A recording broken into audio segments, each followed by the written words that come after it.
First of all, we should congratulate TV5 for organizing this program. ఇది నా experience లో ఇది ఫస్ట్ టైం సీఎం గారిని స్టేజ్ మీద కూర్చోబెట్టి డిమాండ్ చేయటం. మామూలుగా వారి రూమ్ లో వెళ్ళి ఏదో కాన్ఫిడెన్షియల్ గా మాట్లాడుకోవాల్సిన విషయాలు ఇలా ఓపెన్ గా లైవ్ కవరేజ్ లో చేస్తున్నారంటే I think this is a very good trend. This type of democratic discussions only can happen in Andhra Pradesh under the leadership of Sri Roshai garu. మనం ఎప్పుడు కని విని ఫ్యూచర్ లో కూడా చూడం అన్ని ప్రాబ్లమ్స్ మన ఆంధ్రప్రదేశ్ ఫేస్ చేయాల్సి వచ్చింది. వరల్డ్ అంతా only economic slow down face చేస్తే మనం starting with Satyam, drought, gas issues, దాని తర్వాత మన ప్రియతమ chief minister YS Rajasekhara Reddy గారి డిమైస్, దాని తర్వాత ఫ్లడ్స్, దాని తర్వాత తెలంగాణ అండ్ సమైక్య ఆంధ్ర యాజిటేషన్స్, మరి తర్వాత పవర్ కట్స్, తర్వాత కొసమెరుపుగా మళ్ళీ కమ్యూనల్ రైట్స్, ఇలాంటి I think no other chief minister should face at all in his life. He has faced tremendous problems and still he is laughing in front of us. This is the greatness of our Chief Minister. I always appreciate him. Ikkada Global Investors Meet is going to come in November 12th and 13th andi. So we should also appreciate the efforts put in by our CM garu. So November lo ఎన్ని లక్షల కోట్ల రూపాయలు మన రాష్ట్రానికి తీసుకొస్తున్నారు మీరు? అంటే yes, that's a very good question అండి. యాక్చువల్లీ మేము ఇప్పుడు అక్కడికి వెళ్ళినప్పుడు పెద్ద పెద్ద ఇండస్ట్రీస్ అందరూ వచ్చారు. So we had discussions with them. మరి ఆంధ్రప్రదేశ్ లో నవంబర్ లో వస్తారా అంటే సీఎం గారు వాళ్ళు అడిగే క్వశ్చన్ అలా ఒకటేనండి, అంబిగ్విటీ క్లియర్ అవ్వాలి అంటున్నారు. That's a major issue. ఇప్పుడు మనకి ఉన్న అంబిగ్విటీ ఏదైతే ఉందో అది క్లియర్ అవ్వాలంటున్నారు. అది క్లియర్ అవ్వాలంటే మేము ఎలా వస్తామని అడుగుతున్నారు. సో మీరు మా మీద పెద్ద బాధ్యత పెట్టారు సక్సెస్ఫుల్ గా ఈ గ్లోబల్ ఇన్వెస్టర్స్ మీట్ చేయాలని. మరి అంబిగ్విటీ అనేది ఒకటి మన మీద ఉండిపోయింది. అయితే సీఎం గారు 2 కమిటీస్ పెట్టారు. చీఫ్ సెక్రటరీ ఎస్వి ప్రసాద్ గారితోనూ Kris Gopalakrishnan, who is the southern region CII chairman, వారితో స్టీరింగ్ కమిటీ పెట్టి, దాని తర్వాత అడ్వైజరీ కమిటీ వారితో పెట్టి, స్టీరింగ్ కమిటీ ఏమో శ్యాంబాబు గారు నేను కలిసి we are going to head that. And hopefully with all your support. అంటే ఫ్రెండ్స్, మనం అండర్స్టాండ్ చేసుకోవాల్సింది ఏంటంటే, మీరు ఈ రియల్ ఎస్టేట్ సమిట్ పెట్టినప్పుడు నాకు అర్థం కాల నన్ను ఎందుకు పిలిచారు. నేను పవర్ సెక్టర్ వాడిని, నన్ను ఎందుకు పిలిచారని.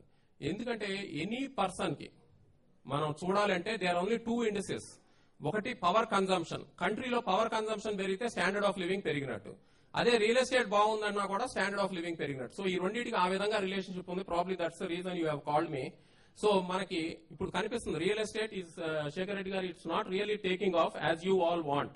So real estate take off అవ్వాలి, పవర్ కన్జంప్షన్ పెరగాలి. ఈ రెండు అవ్వాలంటే ఇండస్ట్రియల్ గ్రోత్ రావాలి, ఎంప్లాయ్మెంట్ పెరగాలి. సో వీటన్నిటికీ ఇలాంటి పార్ట్నర్షిప్ సమిట్స్ చాలా important. I think we have the required infrastructure in the state. But unfortunate గా ఈ అంబిగ్విటీ ఏదైతే ఉందో that is killing all of us. ఇది ప్రారంభం మాత్రమే. ఇంకా కంక్లూడ్ అయ్యేంత వరకు కూడా ఇంకా చాలా చాలా సమస్యలు వచ్చేదానికి ఆస్కారం ఉంటుంది. ఇవన్నీ నేను కాకపోతే మా మిత్రులు ఉన్నారు, వారు విని వీటన్నిటిని నోట్ చేసుకొని తప్పకుండా సముచితమైనటువంటి రీతిలో పరిష్కారం చేసేదని ప్రయత్నం చేస్తా. ఒకటి, TV5ని అభినందిస్తూ ఉన్నా.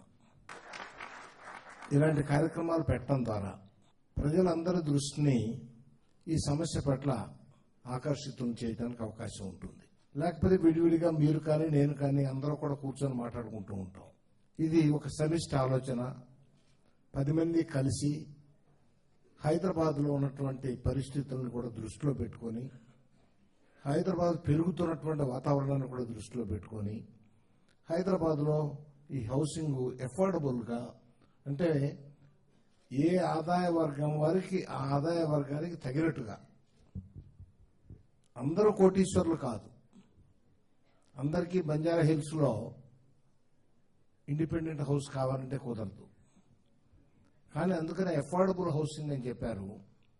వాటి కోసం అందరం కూడా సమిష్టిగా ప్రయత్నం చేయాలి. దీనిలో ప్రధానంగా మామూలుగా రియల్ ఎస్టేట్ డెవలపర్స్ కానివ్వండి, కన్స్ట్రక్షన్ యాక్టివిటీలో ఉన్నటువంటి వారు కానివ్వండి, వారి పాత్ర కూడా ప్రముఖమైనటువంటి పాత్ర ఉంది. వీటన్నిటికంటే కూడా గవర్నమెంట్ పాత్ర ఎక్కువగా ఉంటుందనే మాట నేను అంగీకరిస్తూ. ఇక ఇండివిజువల్ గా చూస్తే ఇప్పుడే శేఖర్ గారు చెప్పారు, ప్రేమ్ కుమార్ గారు కూడా చెప్పారు.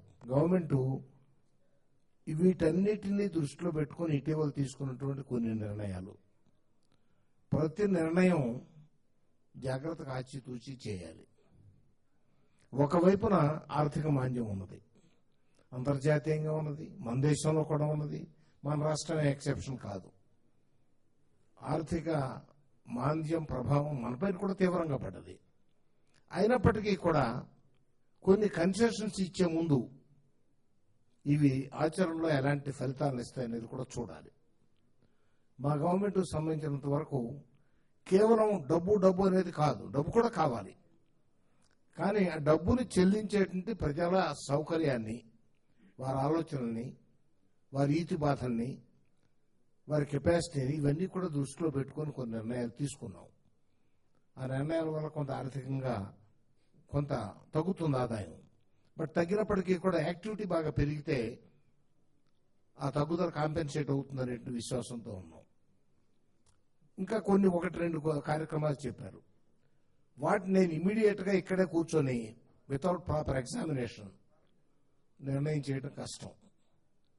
నేను వారి దగ్గర నుంచి వారు ఇచ్చిన రిప్రజెంటేషన్స్ కూడా నా దగ్గర ఉన్నాయి, డిపార్ట్మెంట్లో ఎగ్జామిన్ చేయిస్తున్నాను.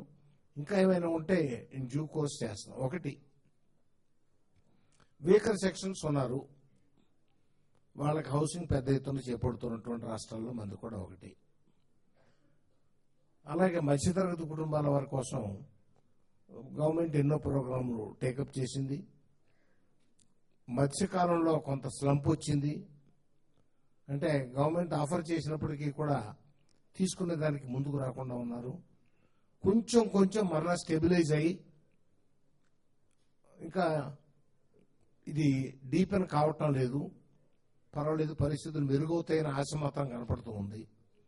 ఇంకా రాబోయే రోజుల్లో తప్పకుండా కొంచెం ఆశాజనకమైనటువంటి వాతావరణం వస్తుందని అనుకుంటూ ఉన్నాం. తర్వాత ఈ పార్ట్నర్షిప్ సమ్మిట్ ఇక్కడ పెట్టాలని ప్రయత్నం చేశాం. నేను పర్సనల్గా కూడా ఢిల్లీ వెళ్ళి ఆనంద్ శర్మతో వాళ్ళతో కూడా చాలా గట్టిగా మాట్లాడా. సరే, వాళ్ళు ఏదో సెంట్రల్ ఐబీ వాళ్ళు Hyderabad is not the proper place అంటున్నారని అంటే నేను వాళ్ళతో కూడా మాట్లాడా పర్సూ చేయడానికి. బట్ ఏమైనా in place of it global సమ్మిట్ని అంగీకరించారు. నవంబర్లో గ్లోబల్ సమ్మిట్ జరగబోతుంది. అది ఒక మంచి ఈవెంట్గా హైదరాబాద్ను షోకేస్ చేసేదానికి ఫ్రమ్ ఆల్ యాంగిల్స్ ప్రభుత్వం ప్రయత్నం చేస్తుంది. సిఐఏ వాళ్ళు ప్రయత్నం చేస్తారు, ఇండస్ట్రియలిస్టులు ప్రయత్నం చేస్తారు. మీరందరూ కూడా తోడ్పాటు ఇవ్వాలి. దాన్ని బాగా పెద్ద ఎత్తున జరిపి మనం పార్ట్నర్షిప్ సమ్మిట్ మనకు రాకుండా బెంగళూరు వెళ్ళి అక్కడ 4 లక్షల కోట్లకు వచ్చిందని అంటున్నారు. నేను మొదటి రోజు చూసాను 2 లక్షల కోట్ల పెట్టుబడికి అంగీకారం కుదిరిందని, మరలా 4 లక్షలు అన్నారు. సంతోషం. మన పొరుగు వాళ్ళకి వస్తే మనకేమి ఈర్ష్యపడాల్సిన అవసరం లేదు. మనం ఆ గ్లోబల్ సమ్మిట్ పెట్టుకున్నప్పుడు మనం అక్కడ అచీవ్మెంట్ను కూడా టార్గెట్గా పెట్టుకొని మనం కూడా ప్రయత్నం చేద్దాం. We will make the global summit a grand success. Government is committed. With the support of all of you, we will try to do our best. Thank you. Thank you sir. చాలా practical గా వాగ్దానం ఇచ్చిన తర్వాత మళ్ళీ మొహం చూపించాల్సి ఉంటుంది అన్నారు. So ఆ మాట కూడా నార్మల్గా ఎవరు చెప్పరు. Thank you very much sir. ఇక్కడ అటెండ్ అయిన వారిలో ఇద్దరికి మనం ఒక ప్లాట్ ను బహుకరించదలుచుకున్నాం. దానికి సంబంధించిన డ్రాని ముఖ్యమంత్రి గారి చేతుల ద్వారానే తీయాల్సిందిగా కోరుతున్నాం. అలాగే చైర్మన్ నాయుడు గారిని కూడా సభ వేదిక మీదకి రావాల్సిందిగా కోరుతున్నాను. సిరి హోమ్స్ వారు ఈ ప్లాట్స్ ను స్పాన్సర్ చేస్తున్నారు.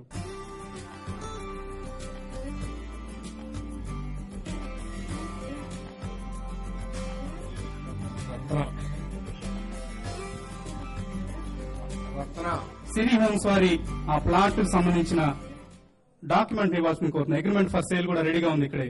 అలాగే నెక్స్ట్ డ్రా రవికుమార్ పి.